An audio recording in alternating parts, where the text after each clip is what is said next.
Sir mathematics exam খারাপ হয়েছে, question out of syllabus এসছে। ক্লাস 12-এ সেমিস্টার 4-এ যারা পড়ছো তারা বায়োলজি পরীক্ষা কালকে, খুব টেনসড।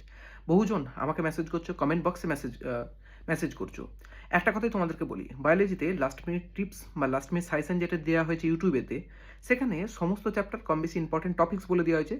আমার মনে হয় সেখান থেকে 80% বেশি কমন আসবেই। আবারও বলি, 35-এ 35 পাওয়ার জন্য তো এই মহাসাজেশন সিরিজের যেটা পিডিএফ অলরেডি দেওয়া হয়েছে, যেটা পর্ষদের কোশ্চেনের অ্যান্সার দেওয়া হয়েছে, অবশ্যই দেখে নিও। সেই সঙ্গে লাস্ট মিনিটে যেগুলো দেওয়া হয়েছে টপিকস, সেগুলো সব পর্ষদ এবং মহাসাজেশনে আছে। তার বাইরেও যদি একটা দুটো টপিক থাকে, সেগুলো বই থেকে একটু চোখ বুলিয়ে নিতে পারো। বহুজনের ভয় হচ্ছে, স্যার এখানে যদি আনকমন কোশ্চেন আসে কী করবো? আবারও বলছি, বায়োলজিতে আনকমন কোশ্চেন সেইভাবে আসবে না। এই টপিকের বাইরে কোশ্চেন নেই। যদি কোশ্চেন দেয় একটু ঘুরিয়ে দেবে, যেমন পিবিআর 322 ছবি দিয়ে দিল, সেখান থেকে নির্দিষ্ট বলে দিল এটা কি এটা কি এটা কি। হিউম্যান ইনসুলিন তৈরি করার পদ্ধতি স্টেপ দিয়ে দিল, সেখান থেকে কিছু কোশ্চেন করতে পারে।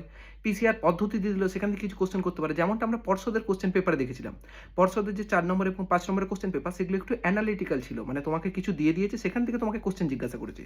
তুমি ঠান্ডা মাথায় ভেবে চিন্তে যদি পড়ো কোশ্চেনগুলো, তুমি অ্যান্সার পারবে, তোমার চিন্তার কোনো বিষয় নেই। তুমি এত প্যানিক হয়েও না যে তোমার কোশ্চেনটাকে কঠিন লাগে না।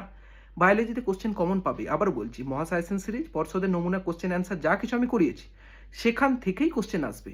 যদি কেউ এখনও না দেখে থাকো মহাসাজেশন সিরিজের ভিডিও, দেখতে পারো, ইউটিউবেতে ফ্রি অফ কস্ট দেওয়া আছে। এবং পর্ষদের নমুনা কোশ্চেনের অ্যান্সার, সেটাকে নিয়ে একটা ম্যারাথন আমি নিয়েছিলাম, যেটা নিচে আমি লিঙ্ক করে দিচ্ছি। এখান থেকে গিয়ে অবশ্যই ভিডিওটা দেখে নিও। যারা একদম পড়াশোনা করেনি তাদের জন্য এই দুটো ভিডিও খুব কাজে দেবে। লাস্ট রাতটা একটুখানি খেটে পড়ে নিও, কারণ বায়োলজি এক্সাম দিয়ে এসে 2 দিন হয়তো ছুটি পাবে, 1 দিন ঘুমাতে পারবে, চিন্তার বিষয় নেই। সুতরাং একটুখানি মন শান্ত করে ভালো করে রিভিশনটা করে নিও, আর আমার কথাগুলো ঠান্ডা মাথায় রেখো। এক্সামে ঠান্ডা মাথায় কোশ্চেনটাকে পড়বে, অ্যান্সার করবে।